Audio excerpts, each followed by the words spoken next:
Muy bien, a modo de repaso, ahí vimos algunas cosas relacionadas con los postreros tiempos. Hablamos de cuándo vendrá el Señor Jesucristo de nuevo. Sabemos que no, solo sabemos que no sabemos cuándo va a venir. Muy bien, eso es todo lo que habíamos visto.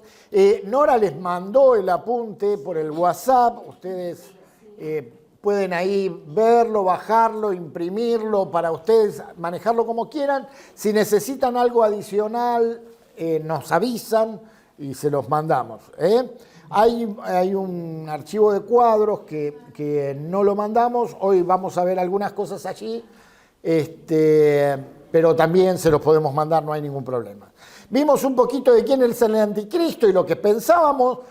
Para algunos se murió uno de los anticristos la semana pasada, pero sabemos que no es así, ¿no? También hablamos de la Trinidad engañosa y de lo que Satanás planea hacer, ¿no? Satanás tratará de establecer una Trinidad perversa que consista en él mismo, ocupará el lugar de Dios el Padre, el anticristo que corresponde a Jesucristo y el falso profeta que será la contrapartida del Espíritu Santo. Esto es un poco lo que estuvimos viendo, que pasaba con la marca de la bestia, y hablamos un poco de qué era el milenio. Y acá quiero tomar porque agregamos un poquito de material a lo que hablamos la semana pasada, ¿no? Hablamos de que el milenio era un periodo de paz, similar a lo que fue el huerto del Edén, donde no va a haber problemas con los animales, va a estar el niño en la cueva de las Pid, y es un tiempo de paz donde Cristo va a reinar. Ahora vimos algunas enseñanzas, cuidarnos del humanismo, depender cada vez más del Señor, que la esperanza del milenio nos enseña a tener paciencia en las promesas, y quisiéramos tocar esto, que es un poquito una ampliación de lo que vimos, porque no todos ven el milenio de la misma manera, ¿no?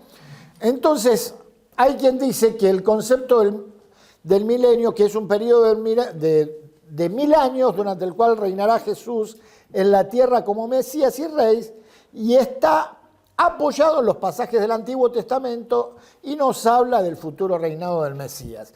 Ahí hay algunos pasajes en Jeremías, en Zacarías 14, no los vamos a leer hoy, y en Apocalipsis 20. Se debe notar, sin embargo, que hay teólogos que no creen en un reinado literal en la tierra del Mesías anterior al estado celestial, el cielo nuevo y la tierra nueva. Tal reino lo ven ellos como un innecesario precursor al cielo.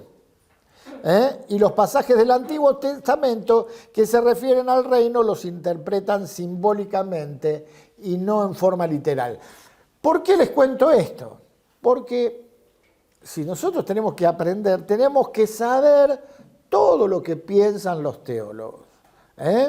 No quiere decir que nosotros efectivamente creamos esto, pero hay quien cree de esta manera y enseña de esta manera, y por eso nosotros tenemos que respetar el punto de vista que ellos tienen.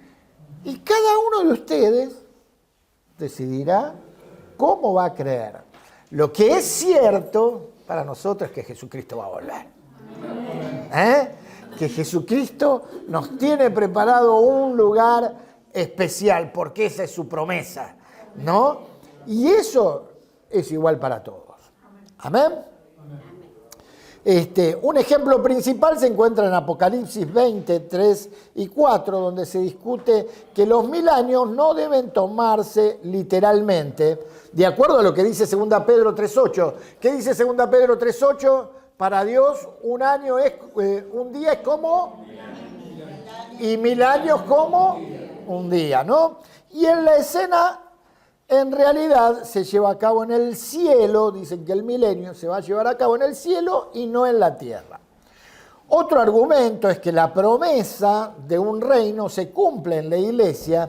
En otras palabras, que Cristo reina en los corazones de los creyentes. Esto es verdad.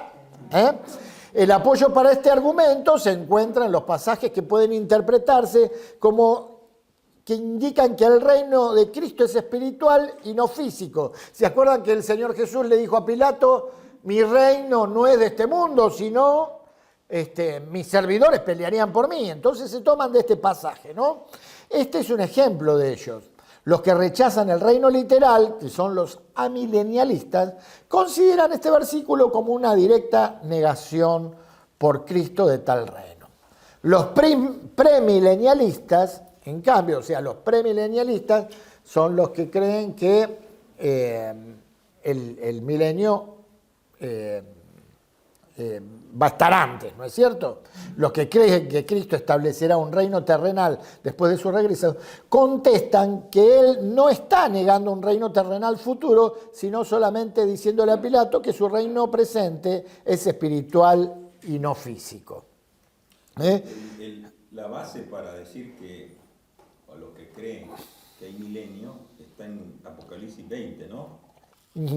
¿Es así? Sí. ¿Quieren que lo leamos? Apocalipsis 20, 3 y 4. Y lo arrojó al abismo y lo encerró y puso sus sellos sobre él para que no engañase más a las naciones hasta que fuesen cumplidos 1000 años. Y después de esto debe ser desatado por un poco de tiempo.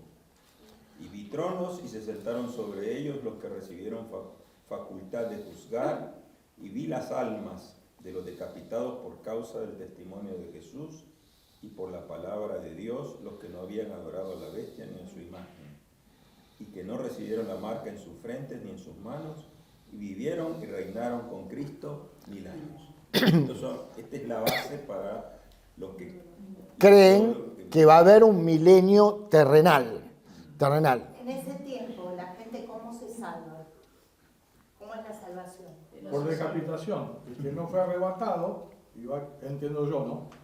Y va a entrar en la tribulación y van a tener que morir decapitados, dice la Biblia. Esos se van a salvar, dice que no. Hay diferentes posiciones. Siempre va a haber diferentes posiciones. No podemos tener la certeza real de lo que Dios va a hacer en ese tiempo. Lo que nosotros sabemos hoy es que el que es salvo es el que aceptó a Cristo, el que creyó en el Señor Jesús como su Salvador y lo recibió y tiene el Espíritu Santo. Ahora, nosotros creemos que va a haber un arrebatamiento posiblemente y dice la palabra que van a resucitar. Esto es lo que vimos en 1 Corintios, cuando lo habló Nora, que el Señor nos va a resucitar, nos va a llevar al cielo y va a haber una tribulación. Después de la tribulación vendrá el Señor a establecer su reino milenial. Quien se haya salvado en ese tiempo, Satanás, como recién leyó, Satanás va a estar atado y no va a poder engañar, entonces va a ser un tiempo de paz.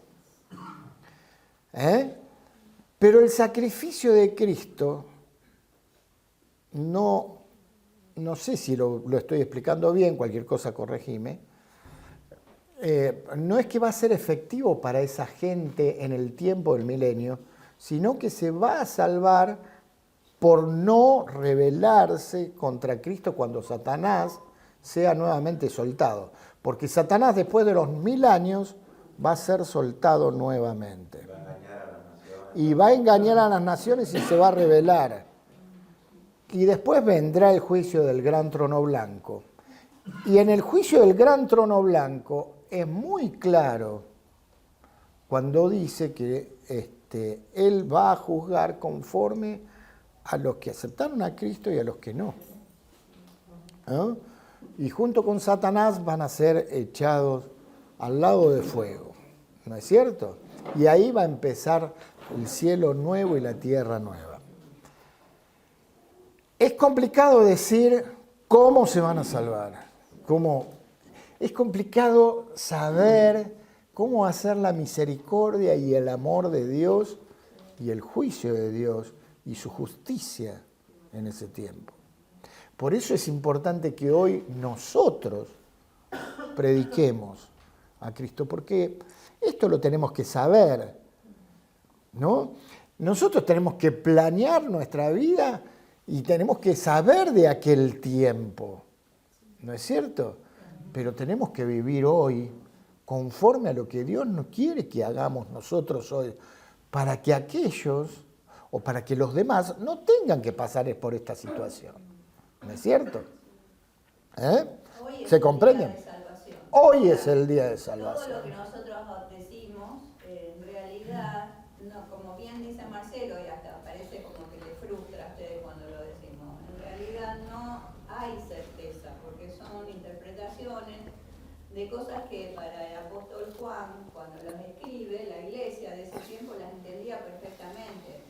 Porque Juan no escribe en clave de enigma a la iglesia, porque el mensaje, ellos estaban siendo perseguidos y tenía que ser claro. O sea, todo lo que él pone para su momento era de edificación, de fortaleza, porque estaban ya empezando a vivir cosas terribles, la persecución. Entonces, el mensaje que de alguna manera da, utilizando, es como... Y tampoco es en enigma, o sea, la iglesia lo comprendió, se fortaleció, y esto... perdón.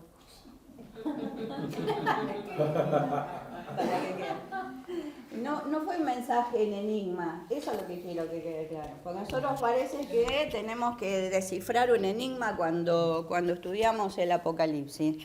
Para el momento ese, y para la iglesia de ese tiempo, el mensaje que llegó a través de esta carta específica era claro. Entonces, ¿qué pasa en este tiempo? Que a nosotros nos parece que está escrito todo en una clave media esotérica, que hay que descifrar cosas que están allí, pero no nos toca eso, porque Juan escribe esto para fortalecer la fe de los que estaban siendo perseguidos. Pero como la palabra de Dios siempre se refiere a ese tiempo, pero a la vez vamos subiendo y viene la nueva revelación en el tiempo que hoy está pasando la iglesia, eso tiene un mensaje para la iglesia de hoy. Lo que nosotros tenemos que rescatar es no ser unos intelectuales de saber, bueno, pasa esto, después viene esto, después viene esto y después esto. El mensaje es, va a haber persecución, la iglesia tiene que estar preparada, le va a tocar padecer y sacar un mensaje de victoria, de fe y de esperanza. Que eso es el ejercicio que ustedes tienen que hacer. Yo no quiero que salgan de acá doctores en saber los pasos de cómo va a ser el arrebatamiento, el milenio.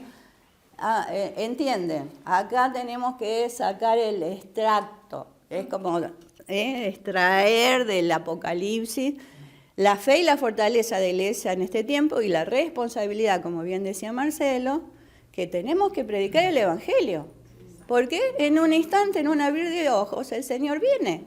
Y a nosotros se nos va a pedir, como iglesia de este tiempo, rendir cuentas de qué hicimos con esa buena noticia de salvación para toda esa gente que queda afuera. La gracia del Señor sobreabunda, Él tendrá planes o no para su pueblo, en el pueblo de Israel. ¿Cómo será? Hay pautas allí, las vamos a ver, pero son todas suposiciones, o sea, no tenemos certeza. A eso yo quisiera que toda la clase se anime a eso, porque yo no quiero eruditos de los pasos, de cómo va a ser la línea de tiempo, de todo esto. Yo quiero eruditos que sepan rescatar la esperanza de este libro y que se animen a salir y predicar el Evangelio, porque estamos viviendo la tribulación de alguna manera. Hay cristianos perseguidos y siendo muertos, ¿no es cierto?, asesinados en distintos lugares, y nosotros muy cómodos en nuestra cultura occidental, pero hacer toda una evaluación, orar, preocuparnos, interceder delante del trono por todo ese tiempo. No esperemos que llegue la gran tribulación X, ¿no? Sino ahora es el tiempo, hoy es el día de salvación. Hay dos cosas que quiero que pensemos, ¿no? Dios le mandó al apóstol Juan a escribir estas cosas que él veía.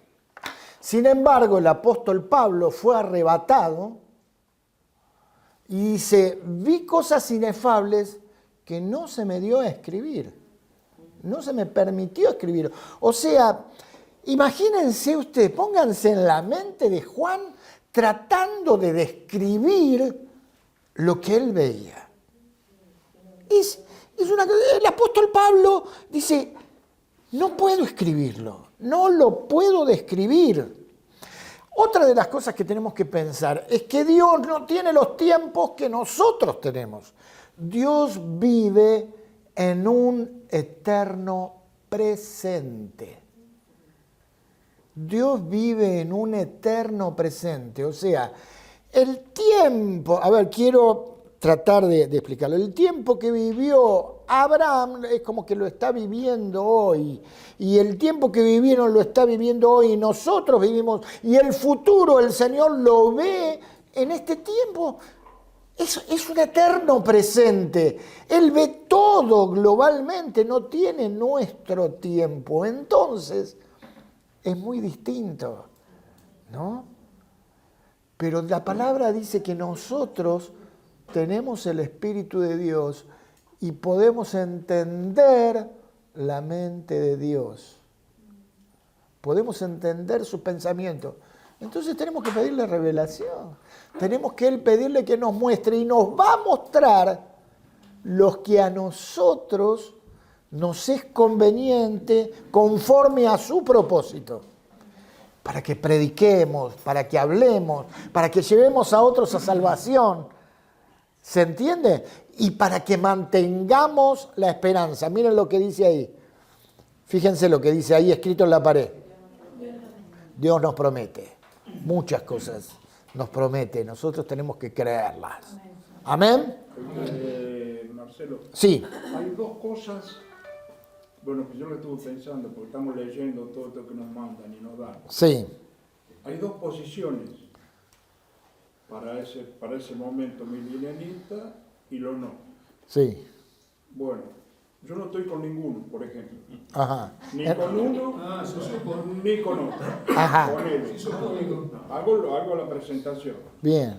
Estoy en el día de hoy de lo que me mandó el Señor. Ajá. Sos salvo y serás salvo tú y tu casa. Amén. Estoy trabajando con mi casa.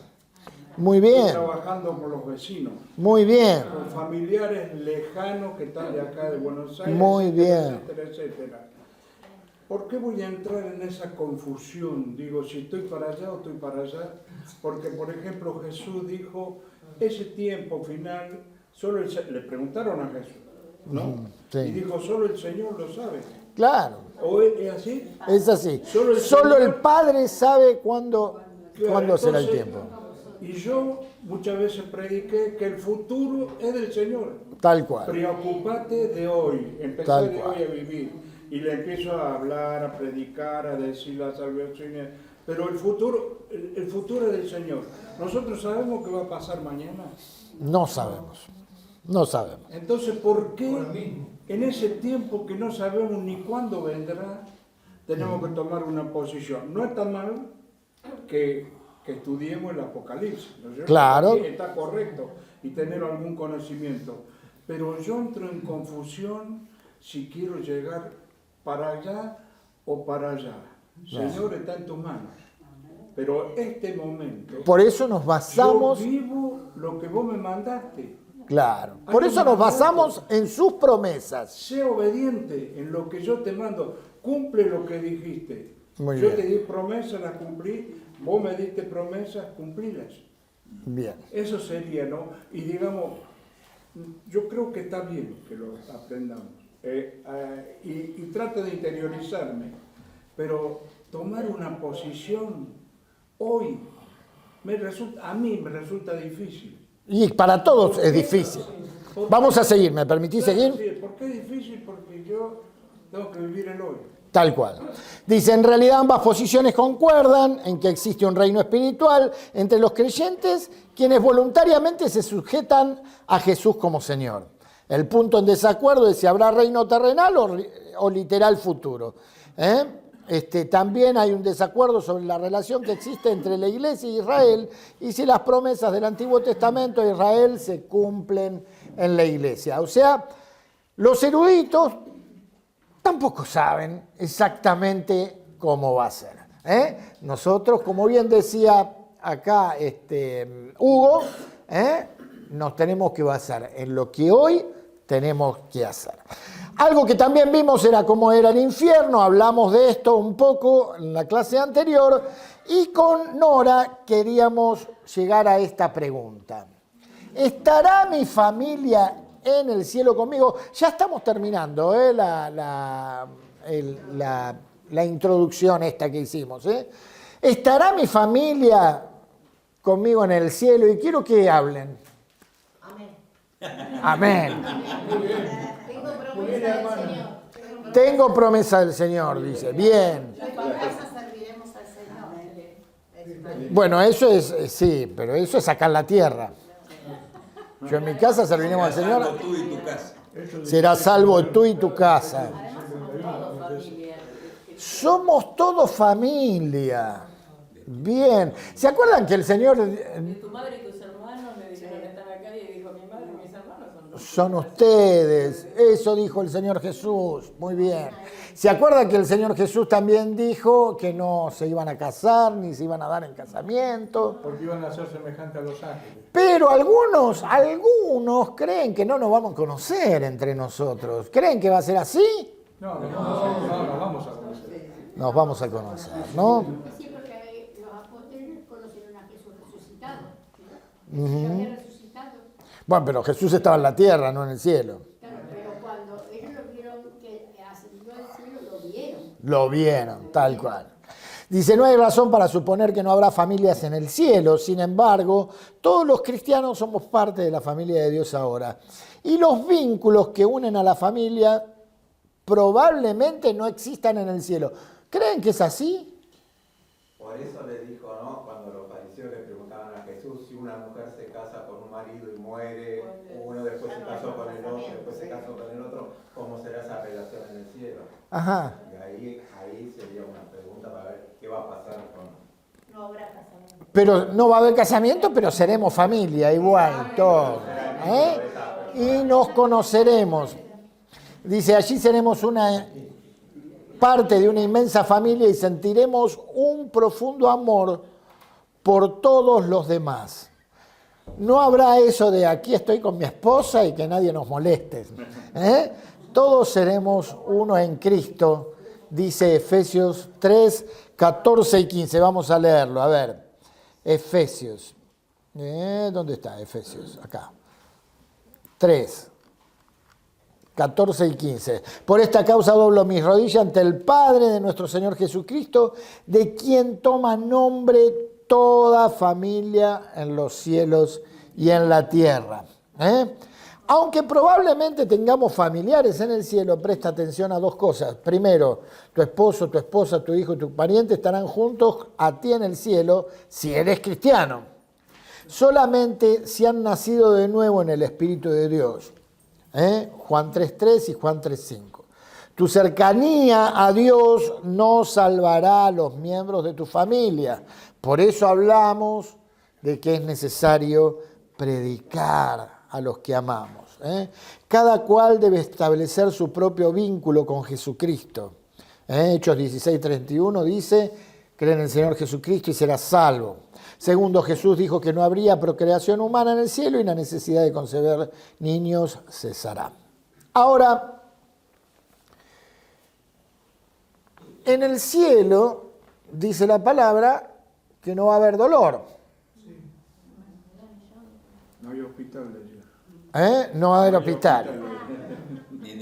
¿Qué pasa si un familiar mío, a quien yo amo, vemos que no está en el cielo? Eso no va a suceder porque si vamos a estar en gozo y paz, no nos vamos a acordar de eso. ¿No nos vamos a acordar? A ver. Yo la otra vez escuché un pastor que hablaba sobre ese tema y decía que le habían preguntado ¿qué pasa si yo estoy en el cielo y veo que mi madre está en el infierno. Y él dice, vos te vas a alegrar que tu madre esté ahí, porque vos vas a tener la visión de Dios de que esa persona fue aplicada a la justicia de Dios. En vos fue aplicada la misericordia por pura gracia y por el puro afecto de su voluntad. Pero si Dios no quiso...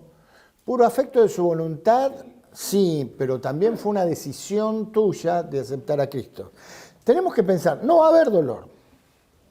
Y nosotros vamos a estar revestidos de la justicia de Cristo. Y su justicia nos va a hacer ver el pecado con la misma repugnancia que lo ve Cristo.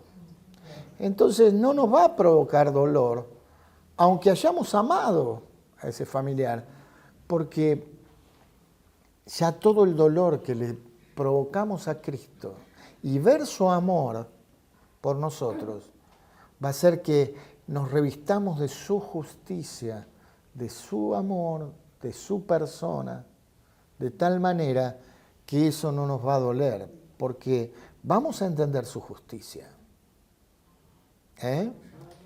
Vamos a entender. Y si bien amamos a esa gente, más amamos a Cristo. ¿Amén? Yo, o sea, tema, quería estar, le dije, Marcelo, espera que vamos a hablar de este tema juntos. Porque, bueno, uno ha pasado por distintas experiencias de pérdidas de un ser querido, ¿no? Y hay canciones, que recuerdo bien cuando mi mamá falleció, que decía, algún día te veré y te abrazaré, y no solo se refería, digamos, al Señor, como a otras canciones que dicen cara a cara, espero verle, más allá, que es lógico que morimos y estamos con Cristo y vamos a ver su rostro. Pero ¿qué pasa con ese ser querido? Y uno tiene cierta esperanza y expectativa de ver a ese ser querido que sabemos que compartió la fe, ¿no? Una fe en común. Y siempre lo relacioné de que sí, de que lo íbamos a ver, a conocer, a abrazar y que íbamos a disfrutar. Pero después me entró la duda con este tema de qué pasa con aquella persona que nosotros amamos y que de repente dice, ¿y fulano dónde está? No está, ¿no? Y ahí viene el dolor, la tristeza, que es lógico. Entonces fui elaborando mi pensamiento, el mío, como diciendo, quizás no tengamos una conciencia plena de los que no estén con nosotros, para no tener ese sufrimiento, ¿no? Porque, bueno, es muy buena la explicación de Alejandro, de este pastor, pero a mí no me da satisfacción.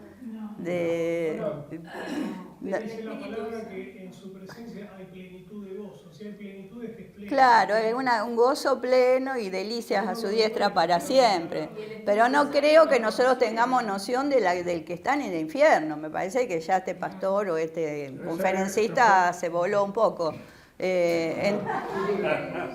Y sí, porque yo no puedo, incluso eso depende de la justicia de Dios. A mí no me compete estar juzgando si fue bueno o fue malo que esa persona está en el infierno, que yo esté disfrutando del cielo, ¿no? Pero no creo que seamos conscientes. Ustedes piensen que las promesas del Señor son que Él va a hacer todas las cosas nuevas, ¿no? Vamos y nos manejamos en nuevas dimensiones. Claro, y aparte hay nuevas dimensiones después de la muerte. Imagínense a un Jesús resucitado que traspasaba las paredes, o sea, nosotros ya vamos a estar en otra dimensión. Todavía quizás no en el cielo nuevo y la tierra nueva, porque eso viene después que se acabe todo, pero sí vamos a estar disfrutando de ese entorno celestial que un poco desconocemos. Por eso, digamos, es algo que a mí y a Marcelo nos interesaba saber qué perspectiva tenían ustedes, ¿no? ¿Sienten que van a tener ese abrazo con un ser querido? ¿Sienten que qué va a ser eso? Entonces, bueno, ahí les dimos varias perspectivas en este apunte que no está sacado de la Biblia de plenitud, ¿no? De las notas. O sea, ustedes después evalúen, pero es interesante decir, bueno, si yo quiero tener esas delicias a la diestra del Señor, tengo que también ocuparme de que el que está conmigo, que vive conmigo, como decía Hugo, también goce y disfrute de esa plenitud de delicias, ¿no? Y no dejarlo para un tiempo futuro, sino hoy ocuparme de que ya pueda estar conmigo en el paraíso, ¿no? Así que bueno. La promesa del cielo es que no va a haber dolor ni llanto, así que esa angustia no va a existir. No sabemos cómo va a ser, pero la promesa es que no va a estar. O sea, si tenemos que preocuparnos o angustiarnos, tendría que ser ahora, como decís vos, Claro. y en el futuro eso, de alguna manera Dios lo va a hacer y es una dimensión que desconocemos. Pero la promesa está, no habrá dolor, no habrá llanto, así que de alguna manera... Y el Señor que diseñó la familia y que nos dio la posibilidad de tener buenos lazos con las personas que hemos amado de la familia, un abuelo, un tío, y que sabemos que está en el camino, ¿no les conmueve a ustedes decir, bueno, vamos a estar allá y nos vamos a poder abrazar, ¿no? Y tener ese abrazo eterno? También qué pasa son todas dudas, ¿no? Que me parecía interesante para quitarnos un poco el peso de todo lo que estamos viendo. ¿Qué pasa? Yo, por ejemplo, perdí 2 embarazos. ¿Qué pasa con esos niños que no se llegaron a gestar, con esos bebitos? Y también frente al duelo, porque es un duelo que la mujer sufre cuando pierde un embarazo, o la mujer que por distintas circunstancias tuvo que abortar, que no lo quiso hacer, pero lo tuvo que hacer. ¿Qué pasa? Y me estuve cuestionando, hay un libro muy lindo de Jack Hayford, que justo está en esta Biblia, los estudios, las notas, y él dice, te tendré en el cielo. No sé cómo, quizás el Señor a ese pequeño cuerpito, embrioncito, porque los míos se perdieron en la forma de embrión, el Señor lo haga desarrollar y crecer. ¿En qué estado? ¿Niño, joven, adulto? También, no sabemos, ¿no? De repente, una canción hermosa que sentí en un momento, yo digo que tengo un pelirrojito allá en el cielo, porque las primas de Gustavo eran medias pelirrojas. Siempre quise tener un pelirrojo, ¿no? Digo, a lo mejor un pelirrojito arriba, y que está una voz de un niño alabando al Señor, y me conmovió decir, ¿no será que ese hijito mío está delante de la presencia del Señor alabando? ¿Por qué no? ¿No? Que el Señor lo haya desarrollado hasta niño, porque de los niños fundaste la alabanza. O sea, ustedes hagan teología con textos bíblicos de todas estas cosas, porque pueden encontrar respuestas para calmar su corazón frente a dudas que tienen. ¿Por qué no? Soñar o pensar algo medio alocado como yo les conté. Pero es que somos humanos y tenemos que tener esta expectativa y esta esperanza de las cosas y de las personas a las que hemos amado. Por eso quisimos traer esto para cortar un poco, pero cuántos dolores, cuánto sufrimiento, cuántas cosas que hemos vivido. Y si no hemos tenido al Señor al lado que nos ha confortado, nos ha consolado, nos ha ayudado a transitar esa pérdida tan grande, si nosotros no lo canalizamos a través de la esperanza, de la superación en la fe de nuestro amado Señor, ¿no? Así que bueno, tenemos un Dios bueno, confiable, y Dios con el manto de justicia que nunca va a permitir algo injusto sobre nuestras vidas. Y si Él quizás nos toca atravesar una situación así, es para que a través de eso crezcamos, maduremos. Nunca lo va a hacer para traernos un daño. Estudiar estas cosas nos hace trabajar la imaginación. Y es bueno imaginarnos y hablar con el Señor de cómo pensamos todas esas cosas y cómo va a ser. Y tenemos que prepararnos. Mañana nos vamos de viaje con Marcela, y venimos preparando el viaje hace tiempo, porque tenemos expectativas. ¿Y cómo nos preparamos para nuestro viaje al encuentro con el Señor, al tiempo con el cielo? Al tiempo en el cielo. Bueno, tenemos que pensar y tenemos que imaginar cómo va a ser. Con respecto a esto que estábamos hablando, yo justo estoy leyendo un libro, no lo puse en el apunte, pero miren lo que dice, el libro es de Randy Alcorn, se llama El cielo, y dice: jamás pondremos en tela de juicio la justicia de Dios, preguntándonos cómo puede mandar gente buena al infierno. Más bien estaremos sobrecogidos por su gracia, maravillándonos por lo que hizo al enviar la gente mala al cielo.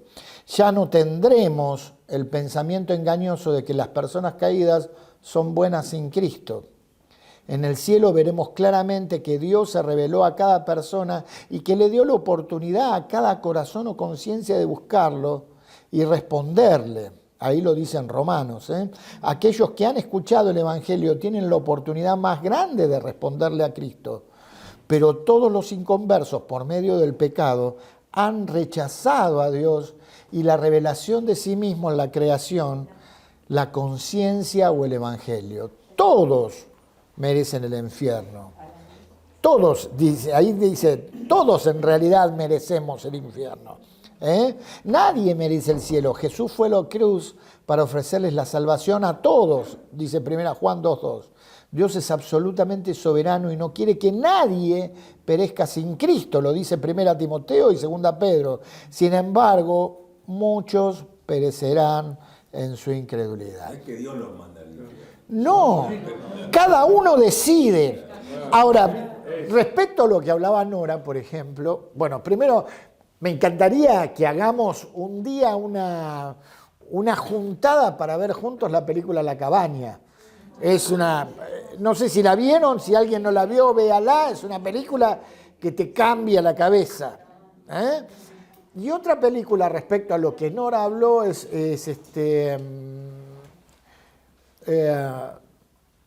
no me acuerdo el nombre, pero trata de un niño que tiene un accidente y se muere. El cielo sí existe, el cielo sí existe. Y en esa película el niño les cuenta historia a los padres de que estuvo en el cielo. Incluso le cuenta que vio a su hermanita, que la perdió en un embarazo, la mamá, y que la madre nunca le había contado. Y dice, ¿y cómo se llama? Y tiene el nombre que ellos habían pensado que le iban a poner. O sea, es algo extraordinario. Algo que realmente sucedió. También me dicen que van a necesitar el salón. Lo que podemos hacer, mientras vos seguís, me ayudás a sacar la mesa y terminamos. Igual, temas del arrebatamiento, creo, lo dejamos para la próxima clase y terminamos acá, porque si no nos va a ir largo. Seguir debatiendo un poco este tema que es tan lindo, ¿no? Hay algunas posiciones de los testigos, de la familia, ¿viste? ¿Cómo va a ser ellos sí creen, me parece que va a haber una familia. Y sí, sin duda hay sectas que creen, hay muchas cosas. Habría mucha tela para cortar. Tampoco vale la pena preocuparnos por decir, no sé si aceptó al Señor o sí. Más vale tener la esperanza y vivir la vida con alegría, ¿no? Qué lindo lo que te digo es que nos ponemos en jueces, entonces no nos corresponde. Y no vale, tal cual. Mejor compartamos, la decisión la tomarán las personas. Quiero hacerles una pregunta. ¿Se acuerdan que yo les había dado una pequeña tarea? ¿Alguien la hizo?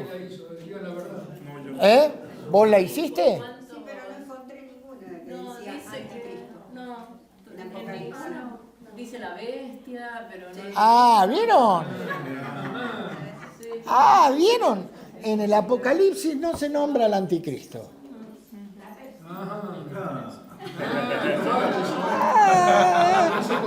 No se nombra. ¿Y entonces quién nombra al anticristo? Juan lo nombra en la primera, segunda y tercera carta. O sea, ¿vieron cómo la Biblia es completa? La Biblia, no podemos estudiar el Apocalipsis solo con el Apocalipsis, no, lo vemos en base a las profecías de Daniel, a las profecías que hubo en Jeremías, en Isaías, en lo que dice Juan en sus cartas, aún en lo que dice en el Evangelio, y lo vemos en toda la Biblia. En el Apocalipsis al anticristo se le nombra la bestia, se le dice la bestia.